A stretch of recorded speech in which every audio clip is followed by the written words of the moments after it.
నమస్తే భక్తి ప్రేక్షకులకి స్వాగతం. అయితే 2025 కొత్త సంవత్సరం, మనం అందరం కూడా కొత్త సంవత్సరంలోకి అడుగు పెడుతున్నాం. ఎన్నో అద్భుతమైన పనులు, మనం అనుకునేవన్నీ మన మన సంకల్పం తీరాలి అని ప్రతి ఒక్కళ్ళకి కోరిక ఉంటుంది. సో అదే విధంగా అవ్వాలి అని కూడా కోరుకుంటున్నాము. అయితే ఈ 2025లో ద్వాదశ రాశుల వాళ్ళకి ఎలా ఉండబోతోంది అసలు అనేది కనుక్కుందాం.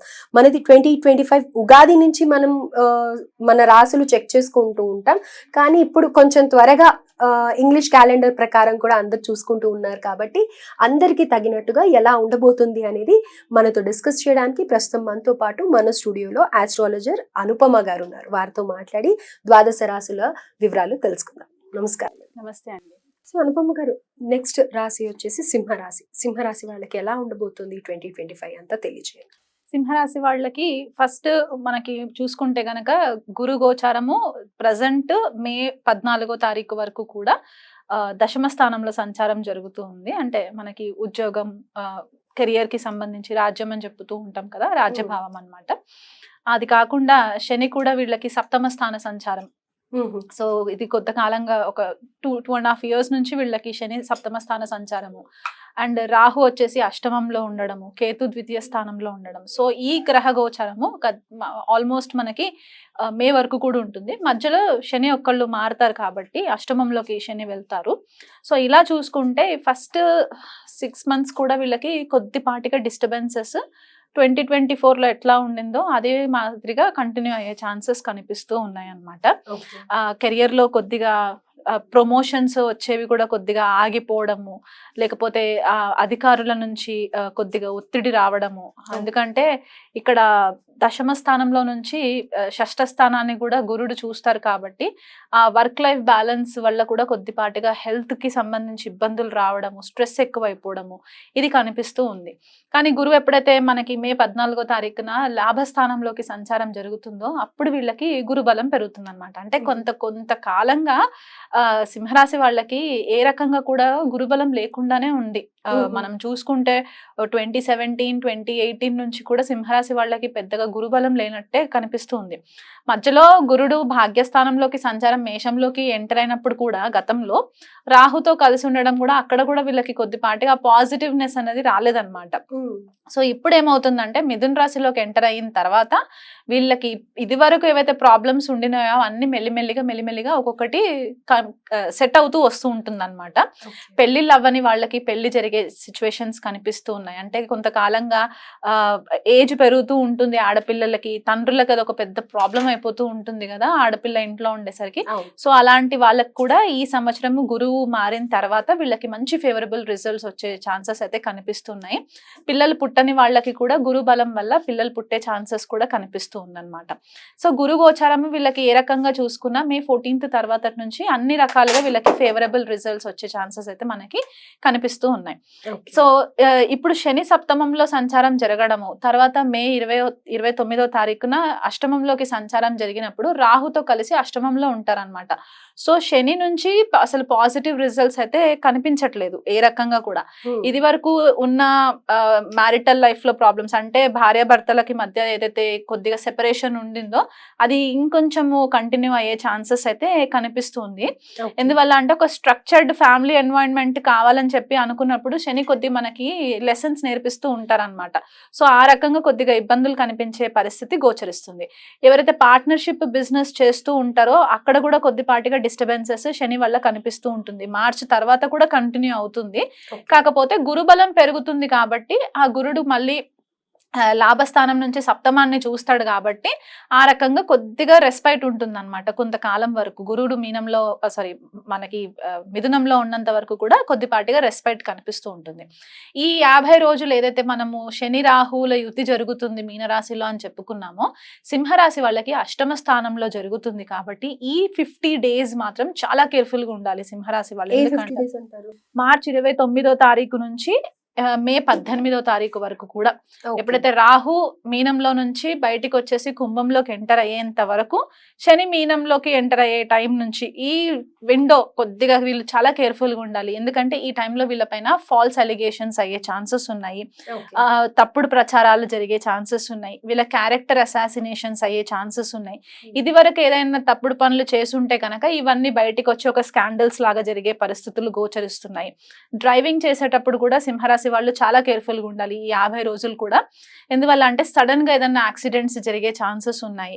అండ్ ఈ షష్టగ్రహ కూటమి కూడా వీళ్ళకి ఇక్కడే అష్టమ స్థానంలో జరుగుతుంది కాబట్టి ఆ ఓవర్లోడ్ ఎనర్జీ అంతా కూడా వీళ్ళకి అష్టమ స్థానంలో పడుతుంది కాబట్టి ఆ అత్తవారింటి దగ్గర నుంచి ప్రెషర్స్ పెరగడము, స్థిరాస్తుల గురించి ఏదైతే ఉంటుందో ఆ విషయంలో కొద్దిగా ఇబ్బందులు రావడము, జాయింట్ అసెట్స్, భార్యాభర్తలకి జాయింట్ అసెట్స్ ఏవైతే ఉన్నాయో అక్కడ కూడా కొద్దిపాటిగా లిటిగేషన్స్ లోకి వెళ్ళడము, ఇవన్నీ కూడా మనకి కొద్దిపాటిగా ఈ యుతిలో జరుగుతుంది అనమాట. శని రాహుల యుతి వైఫ్ మధ్యలో కూడా అంత సవ్యంగా ఉండదు ఉండదు సింహరాశి వాళ్ళకు ఉండదు. అట్లీస్ట్ గురు మార్పు చెంది ఈ యుతి కంప్లీట్ అయిపోయేంత వరకు కూడా కనిపించట్లేదు. మళ్ళీ రాహు మీనంలో నుంచి అష్టమ స్థానంలో నుంచి సప్తమ స్థానంలోకి కుంభంలోకి ఎప్పుడైతే వస్తారో అప్పుడు వీళ్ళకి కొద్దిపాటిగా ఫేవరబుల్ రిజల్ట్స్ కనిపించడం స్టార్ట్ అవుతుంది. ఎందుకంటే గురుడు రాహుని చూస్తూ ఉంటాడు కాబట్టి మిథునంలో నుంచి కొత్త కొలాబరేషన్స్, కొత్త పార్ట్నర్షిప్స్ పెరగడము, ఒక పాజిటివ్ వేలో వీళ్ళు ప్రొఫెషనల్ గా ఎదగడము, వీళ్ళు టెక్నికల్ ఫీల్డ్ లో ఉన్న వాళ్ళకి కెరియర్ పరంగా, లేకపోతే మీడియా రంగంలో ఉన్న వాళ్ళకి కొద్దిపాటిగా లైమ్ లైట్ లోకి రావడము, కొత్త కొత్త వెంచర్స్ ఎక్స్పాన్షన్ చేసుకోవడము, ఐటీ రంగంలో ఉన్న వాళ్ళకి కొత్త స్కిల్స్, అంటే ఇప్పుడు మనకి ఆర్టిఫిషియల్ ఇంటెలిజెన్స్ ఎక్కువ బూమ్ అవుతుంది, సో ఆ కెరియర్ లో ఉన్న వాళ్ళకి కొద్దిపాటిగా స్కోప్ ఎక్కువ పెరగడము, లేదా ఫారెన్ ట్రావెల్స్ కి వెళ్ళాలనుకునే వాళ్ళు కెరియర్ పరంగా వీళ్ళకి మంచి ఛాన్సెస్ రావడం రాహు సప్తమంలోకి వచ్చిన తర్వాత జరిగే ఛాన్సెస్ కనిపిస్తున్నాయి. సో శని ఎప్పుడైతే అష్టమంలోకి వెళ్తారో ఈ ప్రాబ్లమ్స్ ని మనము ఒక నెగిటివ్ ఆస్పెక్ట్ గా కొద్దిగా మనం పక్కన పెడితే పాజిటివ్ సైడ్ చేసుకుంటే ఏంటంటే ఎక్కువ మట్టుకు రీసెర్చ్ కి సంబంధించి ఏదైనా కొత్త విషయాలు తెలుసుకోవడానికి రీసెర్చ్ ఓరియంటెడ్ పైన ఉండడము, లేదా ఈ ప్రాబ్లమ్స్ లో నుంచి బయటికి రావడానికి ఏదైనా హీలింగ్ టెక్నిక్స్ నేర్చుకొని, లేకపోతే జ్యోతిష్యం అట్లాంటిది ఇంట్రెస్ట్ ఉన్న వాళ్ళు నేర్చుకోవాలనుకునే వాళ్ళు అట్లా నేర్చుకోవడము, లేకపోతే ఎవరైనా మంచి గురువులను పట్టుకొని వాళ్ళ దగ్గర కొద్దిగా హీలింగ్ ప్రాక్టీసెస్ నేర్చుకోవడము, ఇలాంటివి చేసుకుంటూ యోగా, మెడిటేషన్ ఇట్లాంటివి చేసుకుంటే కూడా వీళ్ళకి కొద్దిపాటిగా రిలీఫ్ కనిపించే ఛాన్సెస్ కనిపిస్తున్నాయి. అయితే కెరియర్ వైజ్ ఎవరైతే జాబ్ లాస్ అయ్యి ఉన్నారో, లేకపోతే కెరియర్ లో ఇంకొంచెం ముందరికి వెళ్ళాలి ప్రమోషన్స్ గురించి కానీ అలా అనుకున్న వాళ్ళకి ఏమన్నా అవుతాయంటారా? ఖచ్చితంగా వీళ్ళకి గురుబలం పెరుగుతుంది కాబట్టి ఇది వరకు స్టాగ్నెంట్ అయిపోయిన ప్రాబ్లమ్స్ కెరియర్ కి సంబంధించి, లేకపోతే ప్రమోషన్స్ డిలే అవుతూ వస్తూ ఉన్నా, లేకపోతే మైక్రో మేనేజింగ్ అవుతూ ఉంటాయి కొన్నిసార్లు, మేనేజర్స్ ఎక్కువ ప్రెషర్ పెట్టేస్తూ ఉంటూ ఉంటారు కొంతమందికి. ఇలాంటి వాటందరికీ కూడా గురువు మార్పు తర్వాత వీళ్ళకి మంచి ఫేవరబుల్ రిజల్ట్స్ వస్తాయి. అంటే ఒక గ్రాఫ్ 40% దగ్గర స్టక్ అయిపోయింది అనుకుంటే గురు మార్పు వల్ల వీళ్ళకి సడన్ గా 90% లోకి వెళ్లే ఛాన్సెస్ అయితే ఖచ్చితంగా కనిపిస్తుంది. ఇది ఒక పాజిటివ్, ఖచ్చితంగా పాజిటివ్ అవుతుంది. ప్రొఫెషనల్లీ వీళ్ళు ఎంత పాజిటివ్ గా వీళ్ళకి ఉంటుందో కొద్దిగా పర్సనల్ లెవెల్లోకి ఎస్పెషలీ స్పౌస్ తోటి, అత్తవారింటి తోటి కొద్దిగా ఇబ్బందులు అయితే కనిపిస్తూ ఉన్నాయి అన్నమాట పర్సనల్ లెవెల్. అయితే మరి అయితే బిజినెస్ చేయాలనుకునే వాళ్ళు కానీ, పార్ట్నర్షిప్ బిజినెస్లు కానీ, లేకపోతే రియల్ ఎస్టేట్ కానీ ఇలా ఉంటారు కదా, మీడియా ఫీల్డ్ కానీ, వాళ్ళకి ఎలా ఉందండి? ఇప్పుడు రియల్ ఎస్టేట్ గురించి మనం స్పెసిఫిక్ గా చూసుకుంటే ఆల్రెడీ కుజుడు నీచలో ఉండి వక్రగతిలో ఉంటారు. ఆల్మోస్ట్ మనకి జూన్ వరకు అక్కడే ఉంటారు కాబట్టి కర్కాటక రాశిలో కొద్దిపాటిగా వీళ్ళకి ఇబ్బందులు ఎక్కడ వస్తాయంటే ఈ అమ్మడం కొనుక్కోవడం దగ్గర కొద్దిగా ఇబ్బందులు వస్తాయి అన్నమాట. రియల్ ఎస్టేట్ ఆ బిజినెస్ లలో ఉండే వాళ్ళు ఉంటారు కొంతమంది రియల్ ఎస్టేట్ చేసే వాళ్ళు, వాళ్ళకు కూడా కొద్దిపాటిగా బిజినెస్ అంతా డల్ గా మూవ్ అవుతున్నట్టు కనిపిస్తుంది. ఎందుకంటే అది ఇండివిజువల్ కాకుండా గ్లోబల్ లెవెల్లో మనకి ఇంపాక్ట్ చూపిస్తుంది కాబట్టి ఆ రకంగా కుజుడు మార్పు వల్ల కొద్దిగా చేంజెస్ కనిపిస్తాయి. కుజుడు సింహరాశిలోకి ఎంటర్ అయిన తర్వాత కొద్దిపాటిగా చేంజెస్ పాజిటివ్ గానే ఉంటాయి. సో ఏమైనా రిజిస్ట్రేషన్స్ అట్లాంటివి ఏమైనా చేసుకుండాలనుకుంటే కనుక జూన్ తర్వాత ప్లాన్ చేసుకోవచ్చు. కాకపోతే ఇంకా అదర్ బిజినెసెస్ ఎవరైతే ఉంటారో, లైక్ కొంతమంది ఏంటంటే ట్రేడింగ్ చేస్తూ ఉంటారు, రకరకాల బిజినెసెస్ ఉంటుంది, డిపార్ట్మెంటల్ స్టోర్స్ ఉంటాయి. వీళ్ళకి ఏంటంటే ఒకవేళ పార్ట్నర్స్ తోటి గనక పార్ట్నర్షిప్ బిజినెస్ కొలాబరేషన్స్ ఉంటే గనక కొంచెం కేర్ఫుల్ గా ఉండండి. అతిగా మీ పార్ట్నర్స్ ని నమ్మకండి. ఎందుకంటే రాహు సప్తమంలో ఉన్నప్పుడు ఒక మాస్క్ లాగా ఉంటారు అనమాట. మనకి వాళ్ళ రియల్ ఇంటెన్షన్స్ తెలియవు. సో షార్ట్ కట్స్ వెతుకుతూ ఉండి సడన్ గా కోట్లు సంపాదించేయాలన్న ఆలోచనతోటి కూడా కొన్నిసార్లు స్కామ్స్ జరుగుతూ ఉంటాయి. సో మీరు పెట్టుబడి పెడితే ఆ ఫైనాన్షియల్ ట్రాన్సాక్షన్స్ అన్ని కూడా మీరు చూసుకునేలాగా ప్లాన్ చేసుకోండి. కంప్లీట్ గా మీ పార్ట్నర్స్ పైన డిపెండ్ అవ్వకండి. అదొక అడ్వైస్ అయితే నేను ఇస్తాను ఈ Right. రాహు విషయంలో. హెల్త్ వైజ్ ఎలా ఉంటుందంటారు? హెల్త్ వైజ్ చాలా మట్టుకు కోలుకుంటారు. కాకపోతే ఇక్కడ అష్టమ శని నడుస్తూ ఉంటుంది కాబట్టి కొద్దిపాటిగా హెల్త్ ఇష్యూస్ అయితే కనిపించే దాఖలాలు కనిపిస్తున్నాయి. మెంటల్ ప్రెషర్స్ ఎక్కువ అయ్యే ఛాన్సెస్ ఉంటాయి. ఎందుకంటే వీళ్ళకి చంద్రరాశి పైనే లేదా లగ్నం పైనే, సింహ లగ్నం పైన కేతు సంచారం కూడా జరుగుతుంది కాబట్టి ఒక క్లూలెస్ మైండ్ సెట్ ఉంటుంది అనమాట. ఏం చేయాలన్నా కూడా ప్రాపర్ డెసిషన్ మేకింగ్ స్కిల్స్ ఉండవు. సో దాంతో మెంటలీ కొద్దిగా డిస్టర్బ్ అవుతూ ఉంటారు, ఫిజికల్ గా కొద్దిగా డ్రైన్ అయిపోతూ ఉంటారు అనమాట. సో దానికి తగ్గట్టుగా కొద్దిగా సీరియస్ ప్రాబ్లమ్స్ ఏవైనా ఉన్నాయంటే కనుక ఇమ్మీడియట్ మెడికల్ సూపర్విజన్ చేయించుకోండి. అయితే చదువుకునే పిల్లలకి ఎలా ఉందంటారు? చదువుకునే పిల్లలకి కూడా గురువు మారిన తర్వాత చదువులో మంచి స్కోప్ పికప్ అయ్యే ఛాన్సెస్ కనిపిస్తున్నాయి. అప్పటి వరకు కూడా కొద్దిపాటిగా అటు ఇటు ఉన్నట్టే ఉంటారు పిల్లలు కూడా, ఇంట్రెస్ట్ లేకుండా ఆడుతూ పాడుతూ చదువుతూ ఉంటారు, అంత ఫోకస్ ఎక్కువ ఉండదు.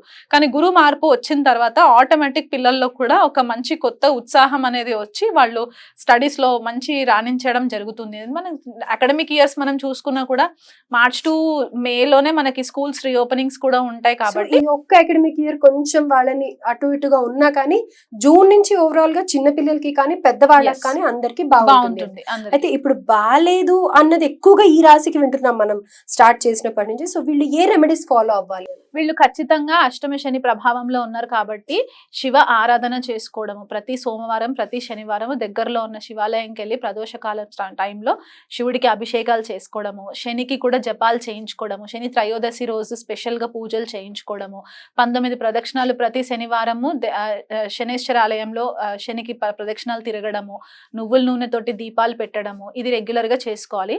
నా మీట్ తినే అలవాటు ఉన్న వాళ్ళు, నాన్ వెజ్ తినే అలవాటు ఉన్న వాళ్ళు ఉంటే కనుక అది మానుకోవాలి. ఆల్కహాల్ కన్సంప్షన్స్ చేయకండి. సాటర్డేస్ స్పెసిఫిక్ గా చెప్తున్నాను, ఎందుకంటే రాహు కూడా మనం సాటర్డే కన్సిడర్ చేస్తాం కాబట్టి ఈ 2 గ్రహాలని మైండ్ లో పెట్టుకొని చెప్పే రెమెడీ అన్నమాట. ఇది దుర్గా ఆరాధన ఎక్కువ పారాయణం చేసుకోవడం వల్ల కూడా వీళ్ళకి చాలా మట్టుకు రిలీఫ్ ఉంటుంది.